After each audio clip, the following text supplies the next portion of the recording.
তোমরা যদি ভোট বর্জন কৰিবলৈ আহে প্রয়োজন হলে আপনাকে মারপিট করো। 6.5 লাখ টাকা আপোনালোকে ভাবক 10 ঘন্টা ডিবেট হয়েছে পার্লামেন্টর 1 মিনিটর খরচা হয় 2.5 লাখ টাকা। তা खुलुमबाय बयखौबो फिन खनसे गोदान भिडिअ बरायबाय। दा नैबे समाव नोंथांमोननि गेजेराव माखासे इम्पर्टेन्ट आपडेट लानानै फैदों। दा गोनांथार माखासे बाथ्राखौ नोंथांमोनजों सावरायगोन। नोंथांमोना भिडिअखौ जोबजासिम नायलांब्ला बुजिगोन। दा राभा हासं अट'नमास काउन्सिलनि CM टंकेश्वर राभा बिथाङा माखासे गोख्रों बाथ्रा फोरमायदों जितु स्टेट गभर्नमेन्ट आरो सेन्ट्रेल गभर्नमेन्टनि सायाव। जितु राभा हासं अट'नमास काउन्सिला 6 शिड्युल दाबि खालामनानै दिल्ली जन्तर मन्तराव जे सुबुं रेलि खालामहैदोंमोन बेयाव टंकेश्वर राभा बिथाङा गोबां माखासे बाथ्रा फोरमायदों। आरो लोगोसे जोंनि BTCनि माखासे सोद्रोमाफोर बा जोंनि रुलिंस गभर्नमेन्टनि BTCनि स्पिकार त्रिदिप दैमारी बिथाङा जितु थांनाय इलेक्सन समाव जे बाथ्रा बुंनाय बियो माने ससियेल मिडियायाव गोसारगासिनो दङ। बेखौ लानानै आं फंनैसो बाथ्रा बुंगोन, नोंथांमोना जोबजासिम नायलांब्ला बुजिगोन। थ' गिबियावनो नोंथांमोननो नैबे राभा हासं अट'नमास काउन्सिलनि CM टंकेश्वर राभा सार बिथांनि माखासे बाथ्रा बुंनायखौ आं नोंथांमोननो एसे भिडिअखौ होगोन। आरो लोगोसे जोंनि BTCनि दानि गोदान सरकारनि जितु BTC LAनि बुंथिगिरि स्पिकार त्रिदिप दैमारी बिथांनि माखासे बाथ्रा। स' बिथाङा इलेक्सन केम्पिं समाव बिथाङा बुंदों जे जुदि सोरबा इलेक्सन बिनो फैयोब्ला बैसोरजों नांलाय बुलाय होननाय बाथ्राया माने गोबां भाइराल जागासिनो आरो बेखौ गोबां शेयार खालामगासिनो। दा रायजोफोरखौ बिथाङा बिथोन होनाय बे बाथ्राया गोबां साननो गोनां। नोंथांमोना पलिटिक्स देरहानो थाखाय पलिटिक्स गेलेनाया माबायदि गेलेयो आं बेखौ नोंथांमोनजों सावरायगोन। नोंथांमोना नैबे भिडिअ क्लिपफोरखौ नायनानै लाग्रो। আজি 15 মাহ ইউনিয়ন হোম মিনিষ্ট্রিয়ে রিপোর্ট বিচার আজি 15 মাহৰ ভিতৰত আজি ভাৰত চৰকাৰ লগত অসম চৰকাৰৰ উদ্যোগত প্ৰত্যক্ষভাৱে ইয়াৰ আলোচনা হোৱা নাই।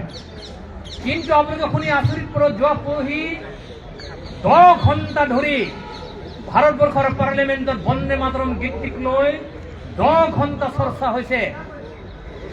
বন্দে মাতৰম গীতটিক লৈ যদি 10 ঘণ্টা চৰ্চা হ'ব পাৰে ভাৰতবৰ্ষৰ পাৰ্লিমেণ্টত, রাভা হাসং অট'নমাস কাউন্সিলৰ 6 ইস্যুটোক আজি 15 মাহে বাৰো ত্ৰিপাঠীক টক কৰিব নোৱাৰা কাৰণটো এইটোৱে প্ৰমাণ।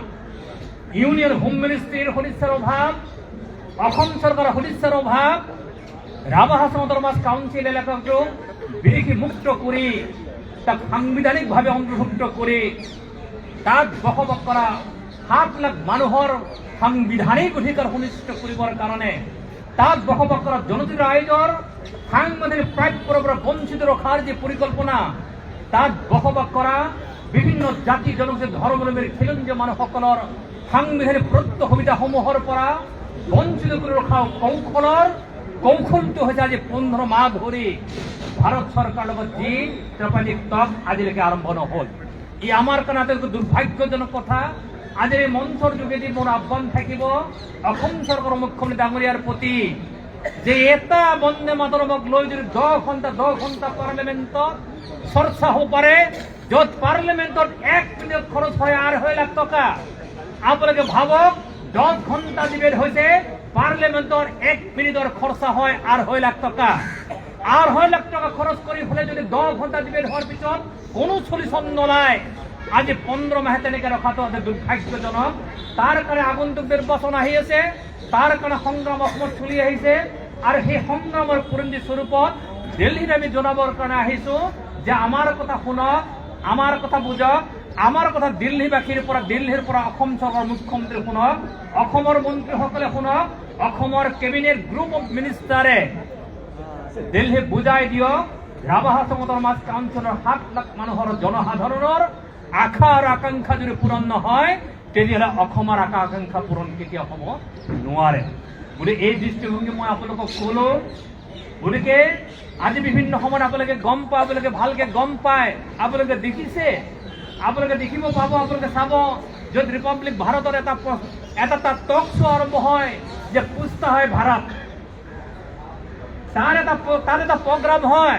तो आज यहाँ में दिल्ली में जंतर मंतर में हम राभा हासं ने पूछना चाहते हैं कब तक जैसे पार्लियामेंट के अंदर भारत का एक गीत को लेके जो वंदे मातरम गीत लेके 10 घंटा तो को हमें किसका दिखता है, चर्चा होता है, लेकिन लास्ट 15 मंथ 15 महीने तक जहां तक भारत सरकार ने असम सरकार के मिल करके एक बार भी हमारे साथ डिस्कस नहीं कर, क्यों ऐसा क्यों होता है? इसलिए हमारे पूछना चाहते हैं अमित शाह जी को कि हमारे के भारत का नागरिक नहीं है, हम भी भारत का नागरिक हैं, हम इस देश के लिए हम नागरिक हैं, हम इस देश के लिए हम नहीं कुछ करना चाहते हैं, लेकिन हमारे लिए जो सुविधाएं है भारत के संविधान के अनुसार जो सुविधाएं उपलब्ध है उस सुविधाएं को अंतर्भुक्त कर उस सुविधाएं को उपलब्ध करने के लिए आप डिस्कस कीजिए। हाँ, आप हमको बुलाए, स्टेट गवर्नमेंट को आप बुलाए, क्योंकि जब डिस्कस होता है, जब डिस्कस शुरू होगा, जब आलोचना होगा, तब हमारा जो सिचुएशन है, हमारा जो मांग है, हमारा जो डिमांड है, उस डिमांड को आप समझिए। उस डिमांड को आपका भी डिमांड है, उन डिमांड भी ये भारतवर्ष की डिमांड है, हमारा जो डिमांड है ये असम का डिमांड है। हमारा डिमांड जब तक ये सोल्यूशन नहीं होगा, समाधान नहीं निकलेंगे, जब तक समाधान का सूत्र नहीं निकलेंगे, तब तक असम में जो शांतिपूर्वक असम में रहना चाहते हैं, जो लोग असम में शांतिपूर्वक बनाना चाहते हैं, ये कभी नहीं होगा, क्योंकि हम भी भारत के इंसान है, हम भी एक इंसान है, हम भी भारत के एक जिम्मेदार इंसान है। उस जिम्मेदार इंसान होने के नाते हम भी ये दिल्ली में पूछना चाहते हैं क्यों ऐसे होता है। इसलिए भारत के ये संविधान के अनुसार हमको भारत के जो सिख शेड्यूल है, सिख शेड्यूल को जितना जल्दी हो सके राभा असम ऑटोनॉमस काउंसिल को अंतर्भुक्त किया जाए, क्योंकि यहाँ का जो विदेशी विभूतियां है जिस तरह से आते हैं, जिसका जो बफर जोन है वो बफर जोन हमारा इलाकाई भी है, तो उसके अलावा वहाँ का कुछ नहीं है। उसके अलावा भी हमारा जो और दूसरा डिमांड में है, जो भारत के संविधान के अंतर्गत जो नेशनल एजुकेशन पॉलिसी 2020 के अनुसार एक डिमांड भी है, जो चर्चा होंगे, जो आलोचना होंगे, उसके सामने हम ये बात रखेंगे। उसके अलावा भी जो मेघालय में रहने वाले जो राभा लोग होते हैं, जो मेघालय में रहने वाला राभा लोग होते हैं, जो वेस्ट बंगाल में रहने वाले जो राभा लोग है, वो जंगल में रह रहे, उसको एक पॉलिटिकल सेटलमेंट हमको चाहिए। इसलिए हम ये दिल्ली आगे बार बार हम लोग दिल्ली आने नहीं चाहते, क्योंकि ये भारत है, ये हमारा देश है, ये हिंदुस्तान है। यदि आप लोग हम हिंदुस्तान के जिम्मेदार नागरिक आप लोग मानते हैं, तो हमारा जो डिमांड है, इस डिमांड को जितना जल्दी हो सके ये आप लोग पूरा कीजिए। यदि पूरा नहीं किए तो आने वाला जो भारत असम का जो चुनाव है, आने वाला जो विधानसभा का जो चुनाव है, उस चुनाव में भारतीय जनता पार्टी को जो वो चुनाव लड़ने के जाएंगे, तो वहां में ऐसे हमारे के ये आप लोग को इतना आप लोग का प्रत्यामान आपको मिलेंगे, क्योंकि आप लोग सोच भी नहीं सकते कि हमें क्या होने वाला है। तो সেইখানে আপনারা এই কথাখিনি আপনারা বলুন, আমি সুন্দরে ধর্ণাটি দিল, আমি সময় আহি থাকিম, দিল্লীত আমি কম, দিছপুরক আমি কম, অসমৰ আমাৰ আন্দোলন চলি থাকিব, কণ্টিনিউ চলি থাকিব। কেতিয়া আমি চিটুল পাওঁ ডাঙৰ কথা নহয়, আমাৰ মুভমেণ্ট চলি থাকিব, মুভমেণ্ট আমি চলাই থাকিম, সকলো প্ৰকাৰৰ মুভমেণ্ট চলাই থাকিম, পলিটিক্যাল মুভমেণ্ট চলাই থাকিম, সোশ্যাল মুভমেণ্ট আমি চলাই থাকিম, আমি ৰাজপথৰ মুভমেণ্ট আমি চলাই থাকিম, সকলো মুভমেণ্ট চলাই অসম চৰকাৰক বাধ্য কৰাম, ভারত সরকার বাধ্য করাম, আর আমি সিখ শিডিউল এদিন নহয় এদিন আমি লয়হে আকারে কোনো শক্তি আমাক বাধাৰি ৰাখিব নোৱাৰে, এই কথাখিনি আমাৰ স্পষ্ট। তো সকলো সংগ্ৰামী বন্ধুসকলক পুনৰবাৰ মই ধন্যবাদ জ্ঞাপন কৰিছো। আমি সুন্দৰভাৱে আহিছো, এই মৰম আৰু স্নেহৰ মাজেৰে যি আমাৰ ডিমাণ্ড আমি ৰেজ কৰিছো, এই ডিমাণ্ডটো যদি তেখেতসকলে শুনিব নিবিচাৰে, তেতিয়া ইয়াতকৈ দুৰ্ভাগ্যজনক কোনো কাৰণ নাই। আৰু আমাক যদি দুৰ্ভাগ্যজনকভাৱে যদি ৰাখিব বিচাৰে হয়, যে 2026 যি নিৰ্বাচন হ'ব, এই ধৰণে আমি বিজেপিকো দুৰ্ভাগ্যজনকভাৱে আমি ৰিজাল্টৰ আমি চাচ্ছি। এই কথাখিনি মই আপোনালোকক ক'লো, এইখিনিকে মই পুনৰবাৰ আপোনালোকক সংগ্ৰামী অভিনন্দন জ্ঞাপন কৰি মোৰ ক'বলৈখিনি মই সামৰিছো। ধন্যবাদ। নেমৰাচম, জয় হিন্দ। তোমরা যদি ভোট বর্জন কৰিবলৈ আহে, প্রয়োজন হলে আপনারা মারপিট করো, তার লগত বয়কট করো সমাজের পৰা। আমি আছো না, কিয় অঞ্চলক বঞ্চিত কৰিব, কিয় বঞ্চিত কৰিব? थारैनो नोंथांमोना नुबाय राभा हासं अट'नमास काउन्सिलनि CEM टंकेश्वर राभा बिथाङा ओरैबायदि माखासे बाथ्रा बुंदों। स' दिनै राभा हासं अट'नमास काउन्सिलखौ दिनै 6 शिड्युलाव सोआखै। थ' 6 शिड्युल मोननो थाखाय बिथांमोना खुद्रिसारदों आरो बेखौ दिल्ली जन्तर मन्तराव सुबुं रेलि लाहैदों। राभा हासं अट'नमास काउन्सिलनि जाय फरायसा आफादफोर राभा फरायसा आफादफोरनि दैदेननायाव आरो बेहाय लोगोसे राभा हासंनि CEM टंकेश्वर राभा बिथाङाबो थांनानै गोख्रों माखासे बाथ्रा बुंनायखौ नोंथांमोना नुखादों। मेनलि बिथाङा बुंदों जे जुदि पार्लियामेन्टआव बन्दे मातरम बे स्ल'गानखौ 10 घन्टा जुदि स्ल'गानखौ होनो हायोब्ला, नाथाय जायफोरा मोनथायखौ लानानै जि डिमान्ड खालामदों, जेरै 6 सिडुलखौ डिमान्ड खालामबाय थादों गोबाव समनिफ्राय, दा बैफोरनि बाथ्राखौ मानो सावरायनो हाया? दिनै बन्दे मातरम स्ल'गानखौ गायनायनि थाखाय घन्टायाव 2.5 लाख टाका खरसा खालामो। 10 घन्टायाव बेसेबां लाख टाका जागोन? बे बाथ्राखौ बिथाङा बुंदों। जुदि थारैनो राभा हासं अट'नमास काउन्सिलाव गोख्रैनो जुदि 6 सिडुल गनायथिखौ होआब्ला बिथांमोना फैबाय थानाय जितु 2026नि इलेक्सनाव बिनि फिननायखौ होगोन होननानै बिथांमोना फोरमायदों सासे सीएमआ। दा बेबो एलायन्सआ दङ। राभा हासंनि जितु CM बेबो BJP एलायन्सआवनो दङ। BJP गभर्नमेन्टनिनो सासे एलायन्सनि सोरखारनि सासे चिफ बिथाङा थेवब्लाबो रायजोनि जानानै बा गावनि हारिनि थाखाय गोबां माखासे बाथ्राफोरखौ बिथाङा पाब्लिकफोरजों थाफानाय बुंबाय थानायखौ नुनो मोनो। गोबां स्ट्रंलि बाथ्राखौ बुङो। बिथाङा गावनि गादिनि सायाव जिंगा सिनाय गैया, गावनि पावारखौ गोमानायाव बिथाङा जिंगा सिनाय गैया, नाथाय हारिखौ माने सिगांथिं लांनायाव बिथाङा गोबां खामानि मावो। बे बाथ्राखौ नोंथांमोना बयबो मिथिखायो। नोंथांमोना नुबाय जितु जोंनि BTC LAनि बुंथिगिरि स्पिकार मानगोनां त्रिदिप दैमारि सार बिथाङा थांनाय इलेक्सन समाव माबायदि केम्पिं खालामदोंमोन, माबायदि गेलेदोंमोन।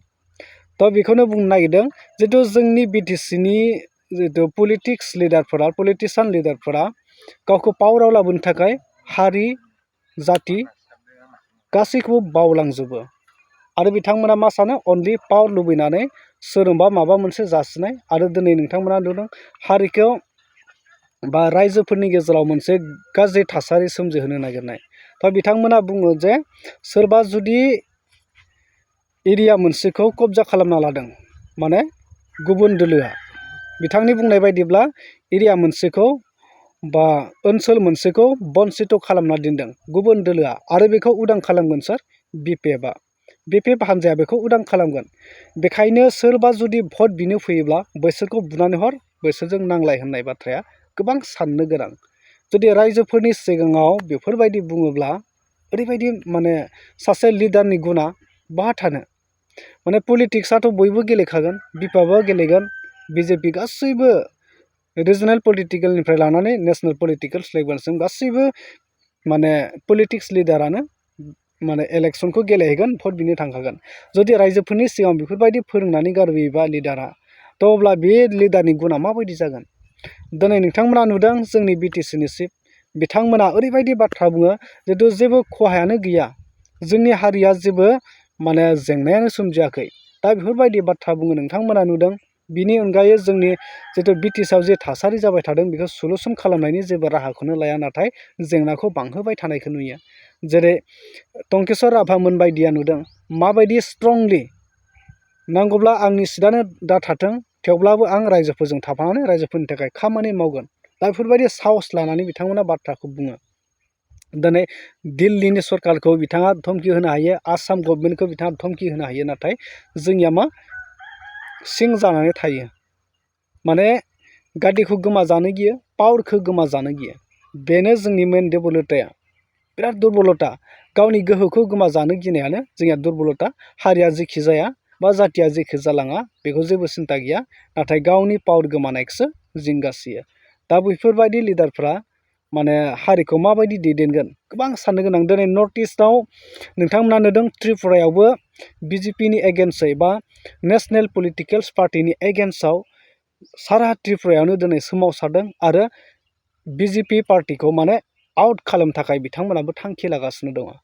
नर्थ इस्टआव मोनसे नर्थ इस्ट खालामनो जितु थांखि लाबाय थादों, बेखौ नाजाबाय थादों। नर्थ इस्टनि जेसांखिनि लिडारफोर दङ ओरैबायदि स्ट्रं लिडार, नाथाय नर्थ इस्टनि गेजेराव जोंनि BTCनि लिडारफ्रानो सबसे थार्ड क्लास होननानै बुंजायो। ओरैबायदि थार्ड क्लास माने मालायनि सिंजों सोलिनो गोनां जानाया गोबां माने जेबो बाथ्राबो बुंनो हाया।